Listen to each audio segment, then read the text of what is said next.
Bonjour, bienvenue dans cette nouvelle émission Quoi de neuf. Aujourd'hui, je reçois M. Gilles Desgras, patron de Bonda-Manjac, que vous connaissez puisque c'est sur Internet que ce journal est publié depuis des années et des années. De par le nom, vous comprenez bien que ce n'est pas un journal qui parle simplement de matchs de football, et encore. Monsieur Desgras, bonjour, merci d'être avec nous, Gilles. Bonjour. Alors, aujourd'hui, nous parlerons de manière plus apaisée, nous parlerons de la politique en Martinique, mais en restant apaisé, bien sûr. Hein. Et puis, me dire, tu es resté 4 ans dehors de la Martinique à peu près? 5 ans. 5 ans? 5 ans, ouais. Tu es revenu au pays, mais tu n'as jamais véritablement coupé les ponts avec la Martinique, puisque de là où tu étais, tu as continué à diffuser allègrement sur Bonda-Manjac un certain nombre de choses, et tu es un observateur de la vie politique, culturelle martiniquaise. Donc aujourd'hui, là, nous sommes début avril, il y a une élection le 13 et le 20 juin pour la CTM. Si possible. Si possible, si la pandémie ne flambe pas encore plus. Quel est ton regard aujourd'hui un petit peu sur la politique et sur les différentes listes qui veulent se présenter à cette élection? Mais je veux d'abord dire que ça fait 2 ans et demi que je suis rentré en Martinique. Et ça fait 2 ans et demi que je suis confiné. Parce que... Non, ça ne fait qu'un an que le virus est déclaré. Oui, c'était en mars de l'année dernière. Oui, mais moi, ça fait 2 ans et demi que je suis confiné. D'accord. Parce que tu ne sors pas. D'accord. Non, disons que la Martinique est devenue, à mon avis, bon, ce n'est que mon avis, un territoire plus que jamais factice. Parce que rien n'est réel en Martinique. Tout est mensonge, tout est falsification, mystification, manipulation. Donc voilà, j'observe. Justement, tu dis que j'observe. Bon, j'observe et je vois qu'on va droit dans le mur. Manipulation, mensonge, tout ça. Oui, parce que par exemple, il y a un truc important, c'est qu'aujourd'hui, la vérité n'est pas une bonne chose à dire. Les gens préfèrent se voiler la face, et même un peu la fesse d'ailleurs. Et donc on tombe dans une dimension où les gens préfèrent le mensonge, ou du moins la non-vérité. D'accord, mais parlons déjà de toi. En 2015, tu soutenais M. Alfred Marie-Jeanne. Oui. J'avais clairement, depuis l'île de la Réunion, affiché soutien sans faille. Oui. Mais bon, 5 ans plus tard... Est-ce qu'aujourd'hui, tu soutiens toujours la candidature d'Alfred Marie-Jeanne, puisqu'il se représente? Il l'a annoncé très tôt, d'ailleurs, ça fait quelques années. Oui, mais bon, vous savez, 5 ans, c'est énorme dans la vie d'un homme. Par exemple, j'ai vécu 5 ans à l'île de la Réunion, c'est quand même 10% de ma présence sur Terre. Donc, je pense qu'aujourd'hui, 5 ans plus tard, je ne sais pas si je suis dans la même configuration. Et je pense que non. C'est-à-dire, on fait de manière claire, parce que là, je n'ai pas bien suivi. Non, clairement. Est-ce que tu soutiens Alfred Marie-Jeanne cette année pour l'élection, puisqu'il se représente, puisque tu l'as fait en 2015? Oui, mais nous ne sommes pas dans la même configuration, comme je disais. Il y a 5 ans, j'avais considéré que l'équipe en place n'était pas, un garant d'avenir. Mais bon. Là, tu parles de Serge Letchimy, qui était à l'époque président de la région. Oui. Bon. Et quand tu dis un garant d'avenir, tu sais qu'il y a une liste qui se présente là. Oui. Et le nom de la liste, c'est Chemin d'avenir. Oui, mais bon, Chemin d'avenir, ça évoque un peu la religion, donc j'imagine que c'est. Je connais pas cette liste d'ailleurs. Elle est menée par M. Daniel Robin, qui était d'ailleurs, il y a quelque temps, sur la liste de EPMM avec Serge Letchimy. Daniel Robin, l'homme de l'affaire XP. L'affaire XP. Je sais pas. C'était un mode de paiement un peu comme PayPal. Il y avait eu ce projet qui a été présenté à la région Martinique à l'époque et qui, à mon avis, était, entre guillemets, je mets des guillemets parce qu'on ne sait jamais, une forme d'escroquerie intellectuelle, on va dire ça comme ça. Alors, cette émission, normalement, elle dure 15 minutes, donc on n'a pas beaucoup de temps. Donc, ce serait bien, qu'on parle de manière plus claire pour que les gens comprennent. Ouais. Alors, quel est ton regard aujourd'hui sur cette élection-là? Et puis, aussi la présence des différentes listes, différentes personnes qui semblent vouloir se présenter. Je dis qu'ils semblent, parce que il semblerait que pour pouvoir aller à cette élection, il y a un certain nombre de personnes qu'il faut avoir, hommes-femmes ou femmes-hommes. Oui. On ne sait pas si tout le monde pourra faire la liste. La parité, tout ça. La parité, mais est-ce que toutes ces... Mais moi, ce que je conseille à ceux qui peuvent avoir un homme et une femme, de prendre des gens déguisés, quoi, comme au carnaval. Voilà, là tu es encore en train de plaisanter au lieu d'être sérieux. Mais je suis sérieux. Je suis sérieux, d'accord. Donc, est-ce que les gens qui se prétendent vouloir faire une liste, est-ce que ce n'est pas une façon pour eux peut-être de chercher une place sur les listes plus costauds qui, elles, iront jusqu'au bout? Moi, je crois que la Martinique a aujourd'hui un gros problème. Ouais. Donc, je reviens à cette notion de territoire factice. Donc, on a une économie factice, on a une société factice, un territoire factice. Donc, ça veut dire quoi, un territoire factice? Eh bien, où les gens ne sont pas dans le réel. En Martinique, on n'est pas dans le réel.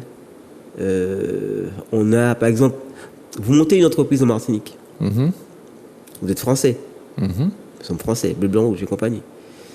Français, et vous ne bénéficiez pas des mêmes données que quelqu'un qui monte cette société à Nantes ou à Bordeaux. C'est de la faute à qui? Ben justement, il y a une mystification, donc un mensonge encore, lorsqu'on parle, par exemple, d'égalité réelle. D'accord. Comment la France peut avancer une notion pareille? On parle de liberté, d'égalité et de fraternité. Aujourd'hui, si vous voulez lancer n'importe quoi, un commerce de poulet, si vous avez un homologue à Paris, il va acheter son poulet moins cher que vous. Oui. Et il pourra le vendre moins cher que vous en Martinique. Parce que, et vos clients vont trouver le poulet trop cher en Martinique. Oui, les gens vont dire, enfin, cette personne-là va dire, bien sûr, il y a le coût du transport, il y a la TVA, l'octroi de mer, ceci, cela. Mais c'est une réalité, ça, au moins. Oui, mais justement, donc la France devrait assumer de transport. Non, le fait d'être entre guillemets un empire, parce que bon, vouloir être français de l'Hexagone aux antipodes, on va dire, à Tahiti, en Nouvelle-Calédonie, en Martinique, à La Réunion, ça, c'est quelque chose qu'ils doivent assumer. Je veux dire, pour moi, c'est clair. La France. Oui, la France doit assumer ça. Donc, un Français qui est à Bordeaux, un Français qui est à Marseille, doit être au même niveau qu'un Français qui est à Fort-de-France, à Papeete ou à l'île de la Réunion. Non, mais c'est clair, c'est clair que nous subissons, nous vivons une inégalité. Justement, c'est ça la supercherie. D'accord. Il y a une supercherie. Par exemple, le carburant.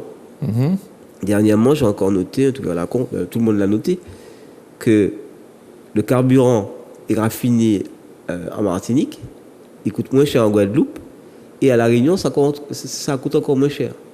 Donc, soit les Martiniquais sont des connards, moi je ne vais pas ce ne sont pas les Martiniquais. Je ne vais pas me prononcer. Non, mais Gilles, ce ne sont pas les Martiniquais qui raffinent. Oui, mais soyons un peu naïfs, basiques. C'est-à-dire que tout le monde sait que le pétrole est raffiné en Martinique. Oui. Donc la distance entre la Sahara et les pompes est quand même plus courte, on va dire. Parce que non, mais je comprends. Les gens ne peuvent pas comprendre qu'en Guadeloupe, ça coûte moins cher. Non, je comprends même ça. Même s'il y a des explications, les taxes, les conneries. Oui, je comprends. Mais ma question aujourd'hui, c'est de la faute à qui? Pas au peuple martiniquais. Ce sont les gens qui nous gouvernent. Oui, il y a un problème dans ce que tu dis là. Le peuple martiniquais, ça n'existe pas. Ça n'existe pas. C'est toi qui dis ça. Il y a une population martiniquaise. La population martiniquaise. Il n'y a pas de peuple. Parce que quand les gens préfèrent faire grève, faire des manifestations pour des vides teintées et qui ne vont pas sur le dossier du chlordécone, je dis il y a un problème. Voilà, c'est tout. Donc pour moi, c'est pas un peuple, c'est une population. Ce sont des gens qui sont là sur une île. C'est comme si on me dit en Martinique, oui, le vivre ensemble, ça n'existe pas. Alors, ça m'interpelle ce que tu dis parce que nous avons reçu ici le comité citoyen du Sud qui se bat pour l'eau. Oui. Parce qu'il y a un problème en Martinique avec cette histoire d'eau. Oui. Dans le Sud, ils se battent depuis des années pour obtenir un certain nombre de mètres cubes gratuits et puis que le prix de l'eau soit beaucoup plus bas. Et parce que je crois qu'actuellement, c'est 5,87. Ils souhaitent que ça descende. Et là aussi, c'est un combat où ils demandent aux Martiniquais, puisqu'il ne faut pas dire le peuple martiniquais, aux Martiniquais, c'est un combat légitime qui bénéficiera à tout le monde. Mais apparemment, pour l'instant, les gens n'ont peut-être pas encore entendu l'appel. Oui, mais les Martiniquais sont d'abord des Français. Ça veut dire quoi? Les Martiniquais sont d'abord des Français. Ce sont des Français. Quand tu voyages, tu as une pièce d'identité marquée République française. Mais comment tu expliques que le fait d'être français, ça veut dire qu'on se désintéresse des choses du pays? Et c'était une supercherie. C'est ça la supercherie. La supercherie là. C'est-à-dire que on est européen, on est rupien, on est daumier, on est ultramarin. On a tellement de noms qu'on est personne. Et c'est ça le problème. C'est-à-dire que les gens ne savent pas où ils sont. On supporte l'Olympique de Marseille, le PSG. Et on ne supporte pas le réveil sportif. Le Golden Star, le réveil sportif ou le club colonial. Est-ce que ça te choque, ça, ce nom-là, club colonial? C'est une équipe de football. Hein? Oui, mais c'est une aberration qui dure. C'est comme pistache et cacahuète. On a plein de bordel dans notre tête. On parle de pays. Alors, est-ce que cette élection à venir risque de changer les choses et peut-être permettre que les choses aillent mieux en Martinique? Je suis très inquiet. Parce que la Martinique est actuellement un problème de purge. Quand on était jeune, on prenait de l'huile de foie de Maui. L'huile de foie de Maui, on va comme ça, du séné, je sais pas. Tu as vu que j'ai dit l'huile de foie de Maui, hein, j'ai pas dit Maui. Ouais. Et si tu veux, ça fait peuple, non? Non, pas quand peuple. Quand je dis Maui, non? Non, ça fait. C'est l'en Maui. Non, ça fait quelqu'un qui a encore quelques ancrages. Mais bon, ça n'a pas duré. Parce que dans 10-20 ans, les gens ne sauront même plus ce que c'est que de la Maui. D'accord. Alors tu es inquiet, pourquoi? Je suis inquiet parce que les gens ne sont pas conscients des enjeux. La Martinique a un véritable problème. La Martinique regarde un truc tout con. Avant, on pouvait dire, ouais, Martinique, nous n'y sommes, nous n'y sic. Et c'est toi. Et récemment, on apprend que l'usine du Galion faire de lance de l'économie martiniquaise. Dernier rempart, on va dire, sucrier. Fait venir du sucre de la Réunion. D'ailleurs, le sucre de la Réunion n'est pas... Bon, je ne vais pas dire... Bon, j'ai encore quelques amis là-bas, mais bon, je ne vais pas dire... Bon, c'est pas un sucre terrible, c'est comme le rhum charrette, c'est terrible. Mais Gilles, en quoi la population martiniquaise est responsable de ça? Est-ce que ce ne sont pas les gens qui nous dirigent qui sont responsables? Justement. Le peuple martiniquais les gens qui sont élus qui doivent prendre ces décisions. Non, je veux dire un truc important. Les gens sont responsables. Le peuple martiniquais est responsable parce qu'il n'est pas responsable. Il n'est pas responsable. Oui. Et les élus, ce sont des voyageurs. Ce sont des gens qui sont là pour avoir des miles.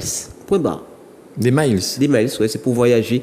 D'ailleurs, il y a une dame que je ne vais pas citer, Madame Tell, qui en pleine pandémie va faire une formation à Paris.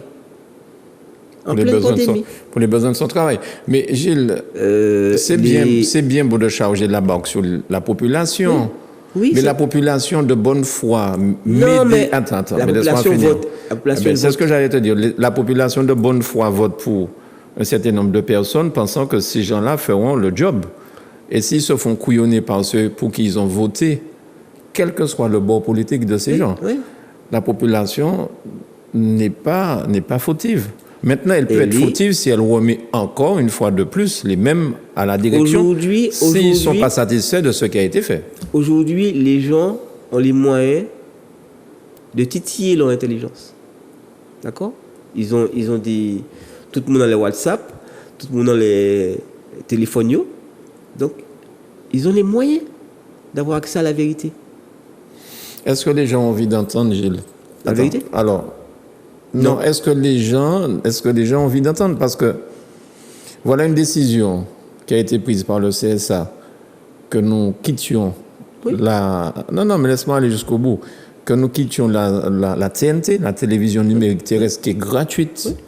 Gratuite. Hein? Donc, on sait qu'en Martinique, il y a beaucoup de personnes qui vivent en dessous du seuil de pauvreté. Et ce sont ces gens-là qui regardent généralement la TNT. Le CSA, depuis 1 an et demi, a pris cette décision scandaleuse. Et qu'est-ce qui se passe? Depuis 1 mois, nous avons averti la population avec un scriptel qu'ils ne pourront plus nous voir à partir du 1er avril et que ce n'était pas un poisson d'avril et que pour continuer à nous voir, il fallait prendre un abonnement à CanalSat, à TV Caraïbes ou au câble, c'est-à-dire au SFR. Oui, encore dépenser de l'argent. Attends. Mais, et ce que je te dis là, c'est quelque chose qui s'est produit ce matin, il n'y a même pas 1 heure. Une dame m'appelle à Zouk Télévision, elle dit, mais je ne comprends pas, je ne vois plus Zouk Télévision. Donc je lui explique que nous ne sommes plus sur la TNT et que maintenant il faut se dire cela. Figure-toi que je me fais injurier. Je me fais injurier parce que je n'ai pas réussi à conserver Zouk Télévision sur la TNT. Qu'aurais-je dû faire? Oui, mais quand il fallait donner de l'argent à la TV et compagnie, 700 000 €, ils l'ont fait. Et soyons précis dans les chiffres, 750. Mais là, ce n'est pas un problème d'argent. Là, le problème était qu'il fallait montrer à la France que cette télévision était importante pour les Martiniquaises et les Martiniquais. Personne n'a bougé à ce moment-là. Personne n'a bougé, ni même les politiques. Le Martiniquais ne se bouge pas, il ne s'engage pas, il n'est pas responsable. Bon, ben voilà. Non, mais le pire, c'est que tous ces gens-là savent que aujourd'hui, un média, c'est une part de démocratie. Une part de démocratie. C'est tout. Donc aujourd'hui, ils ont enlevé, c'est-à-dire qu'aujourd'hui, si on veut s'informer, il faudra payer. Donc en fait, c'est une atteinte à la démocratie et à la liberté. Dans tes propos de départ, tu as dit que nous sommes l'égalité réelle. Oui. Voilà. Voilà encore. Alors finalement, c'est moi qui réponds à tes questions, mais oui, c'est une conversation un petit peu différente de l'émission habituelle. Les téléspectateurs vont bien le comprendre. Comment expliquer à la population martiniquaise que les élus martiniquais ne se sont jamais mis debout pour exiger qu'à la Martinique, nous ayons le même nombre de chaînes sur la TNT, justement, que la France métropolitaine. Certaines personnes n'aiment pas ce nom-là, donc l'Hexagone ou la France tout court, où il y a 30 chaînes et des chaînes majeures, et qu'en Martinique, il n'y avait que 11 chaînes. Pourquoi n'avons pas déjà les élus martiniquais se demander pourquoi cette discrimination? Les élus martiniquais ne servent à rien. Ils ne servent à rien. Ils vont à l'Assemblée nationale. Ils ne servent à rien. Ils ne servent à rien. Je me répète, ce sont des gens qui sont là. Il y a quand même des lois l'aide chimique qui ont été votées. Hein. Sur la loi sur l'indivision. Sur l'indivision, on a encore ce problème sur l'indivision. Quand je marche à Fort-de-France, Fort-de-France pour moi, c'est un gruyère. Les gens, quand je regarde la rue Victor Hugo, je me rappelle quand j'étais gamin, quand j'avais 5 ans, je passais à la rue Victor Hugo, j'avais l'impression d'être à Paris, dans ma tête. Bien. Alors, on me fait savoir déjà que l'émission est terminée normalement, mais on va faire un petit rap. On va faire un petit rap parce qu'il faut quand même que tu donnes ton opinion de cette élection à venir et ton avis sur les différentes listes. Jusqu'à maintenant, on dirait que tu éludes ma question. D'accord. Donc, je me répète, je suis très inquiet parce que je n'ose pas imaginer les 6 prochaines années. Allez, bon, on va faire plus loin. Les 10 prochaines années en Martinique sans changement. Là, par exemple, je suis même navré de le dire, je n'imagine pas avoir un président de collectivité qui franchisse la barre des 90 ans. Moi, je ne comprends pas ça. Parce que nous ne sommes pas dans une dictature, nous ne sommes pas dans une monarchie. tous les pays avant, moi je me rappelle de la fin de Brejnev, j'ai trouvé ça, j'étais plus jeune, donc avec mon regard de jeune, je voyais ça de façon pathétique. La fin de Tito, la fin même de Castro. Pourtant j'aime bien Castro. C'est-à-dire que moi je crois que l'homme. Mais il ne faut pas qu'on prenne une décision par rapport à l'âge de la personne. Non, c'est pas une question d'âge. C'est une question de je veux dire, de crédibilité. Crédibilité. Moi, quand j'ai vu, je m'appelle Pompidou, alors j'étais encore plus jeune. Moi, je m'appelle le Pompidou. J'étais dans une voiture et dans un taxi pour être précis. Et il y avait les infos qui passaient. Et Pompidou était malade, il était atteint de cancer des poumons, je crois, parce qu'il fumait beaucoup. Et il disait, vous m'emmerdez. Parce qu'en fait, il était au pouvoir, et en fait, il n'était pas en phase avec la réalité. Donc l'âge, la maladie et compagnie. Donc, à un moment donné, il faut que l'homme arrête. Alors, il faut que l'homme arrête d'avoir ce rapport avec le pouvoir. Alors j'ai bien compris, avec l'histoire, j'ai bien compris que là que tu es en train de parler d'Alfred Marie-Jeanne quand tu parles de président de région qui atteint 90 ans. Bien sûr. Okay. 90 ans au pouvoir. à la fin de voilà. Mais autour de ça, il y a d'autres personnes qui se présentent. Il y a d'autres listes, on en a entendu parler. Mais moi aussi, il faut aussi être clair dessus. Il y a quand même l'usure du pouvoir. Non, pas du pouvoir, on va dire l'usure des compétences. Je donne un exemple concret, un exemple sportif. Quand un sportif fait du saut à la perche, donc on va dire entre 20 ans et 30 ans, il y a une marge de progression et de performance. Après 30 ans, s'il n'a pas franchi la barre des 6 mètres, il ne va plus franchir la barre des 6 mètres. Il ne va pas la franchir du tout même. D'accord ?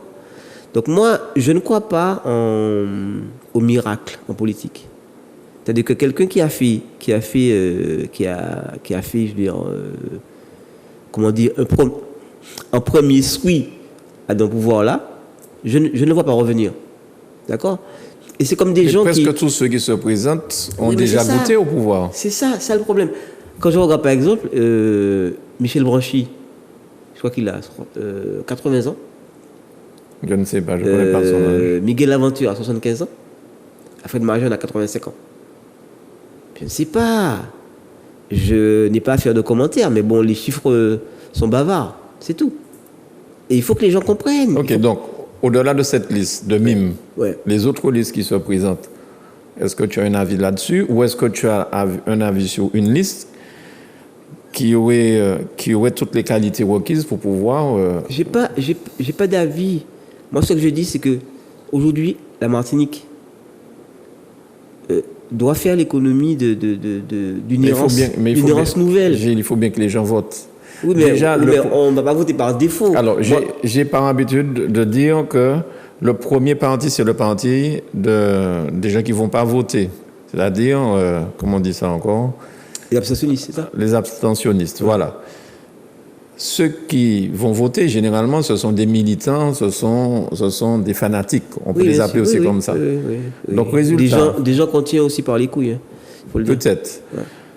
Résultat de l'histoire, on se retrouve toujours avec les mêmes personnes au pouvoir, puisque ce sont les militants, les fanatiques qui vont voter. Oui. Donc, ça veut dire que finalement, on ne va jamais sortir de tout ça. Non, mais moi, je crois qu'il faut aussi faire un discernement entre abstentionnistes et les gens qui n'ont rien à foutre de la politique. C'est-à-dire que des gens qui sont là comme des factices, on va dire ça. Ils sont là. Faut-il rendre le vote obligatoire ? Mais je pense que ça peut être quelque chose de bien. C'est-à-dire qu'une sorte de validation, c'est-à-dire que les gens voilà, sorte de sésame, quoi. Et il y a des pays où ça existe. Il y a des pays où ça existe parce qu'aujourd'hui, jouer son rôle dans la vie de la cité, c'est pour moi une nécessité, voire une priorité. C'est hyper important. Donc, si je te comprends bien, toutes les listes en présence, celles qui sont déjà déclarées, peut-être qu'il y en aura d'autres. Pour l'instant, aucune ne fait ton bonheur. Je pense que je vais appeler ça le grand bal. C'est un grand bal. Masqué ? Masqué ou pas masqué. Mais pour moi, le changement passe par ce bordel. Il faut que les gens, que ça éclate. Parce qu'aujourd'hui, on est en fin de cycle. Mais tu n'aimes pas le mot peuple, c'est la population qui doit siffler la fin de la rencontre ou du bal masqué. Oui, mais c'est pour ça que je dis que la population doit être responsable. Aujourd'hui en Martinique. Mais comment la rendre responsable, Gilles? Aujourd'hui en Martinique. Parce que ça fait des années qu'ils remettent les mêmes en place. Oui, mais il faut que les gens se bougent. C'est pour ça que j'ai un regard curieux sur cette jeunesse, entre guillemets, qui casse des statues. Moi, je trouve ça très bien. Les symboles à la con doivent tomber. Tu parles des rouges et en noir. Mais c'est vrai que tu parles souvent de Colbert devant l'Assemblée nationale. Oui, parce que tu aurais aimé que cette statue soit déboulonnée par le pouvoir, évidemment. Non, qu'il la déplace ou bien qu'il la masque. Bon, d'accord. Moi, je suis pas un violent, sauf dans le verbe. Je suis considéré comme quelqu'un de violent dans le verbe. Mais je pense que Colbert, c'est la pierre angulaire de notre situation actuelle. Comprends? C'est lui qui a créé le Code noir. Le Code noir et puis aussi notre enlisement économique. Quelle est la phrase qui t'a le plus heurté dans le Code noir? Dans le Code noir, ce qui me heurte le plus, c'est que personne ne prend en considération l'article 1. L'article 1 parle des Juifs. Mais personne n'en parle. C'est bizarre, hein? Dans quel sens qu'on parle des Juifs dans l'article 1? On dit en gros qu'il faut entre guillemets exterminer les Juifs. Il faut pas que les Juifs œuvrent. En gros, il faut chier le monde. Mais pourtant, c'est pas ce qui se passe. Aujourd'hui, on n'a même pas le droit de dire du mal des Juifs. Hein. Oui, mais justement, ce qui est fantastique, c'est que l'article 1, c'est pas l'article 2, ni le 69. D'ailleurs, pourquoi je dis 69, je ne sais même pas. C'est l'article 1. C'est premier A. Eh bien, personne ne lit. On fait l'impasse. Les Français ne lisent pas. Macron ne lit pas. Et pourtant... T'avais un professeur. Voilà, quoi. Bien. Donc moi, je parle également d'Antoine Crozat, important. Antoine Crozat, le communiste. Non, Antoine Crozat, c'est pas Croizat. C'est Ambroise Croizat. Antoine Crozat, c'est un milliardaire toulousain, un banquier, tu vois, c'est bizarre. Et c'est l'acteur principal de la traite négrière. C'est avec son argent, donc l'argent de la traite négrière, qu'on a construit l'actuel palais de l'Élysée. Je ne vais pas détruire le palais de l'Élysée. En plus, ça fera beaucoup de gravats. J'aimerais simplement qu'on mette une plaque pour expliquer que ce bâtiment a été financé avec l'argent de la traite négrière. D'accord. Et ça, la France, pays de droits de l'homme, devrait le faire. Comme j'aimerais qu'on découvre les responsables du scandale du chlordécone en Martinique. On connaît les noms. Et les coupables se connaissent. Est-ce que pour toi, un béquet, c'est un Martiniquais? Le mot béquet signifie propriétaire d'esclaves. Alors, est-ce que cette population de la Martinique... Non. Est-ce que cette population pour toi... Le mot béquet n'est pas un signifiant racial. D'accord? Donc, s'il fallait définir, entre guillemets, ce qu'on appelle béquet, faussement, je dirais les descendants de propriétaires d'esclaves.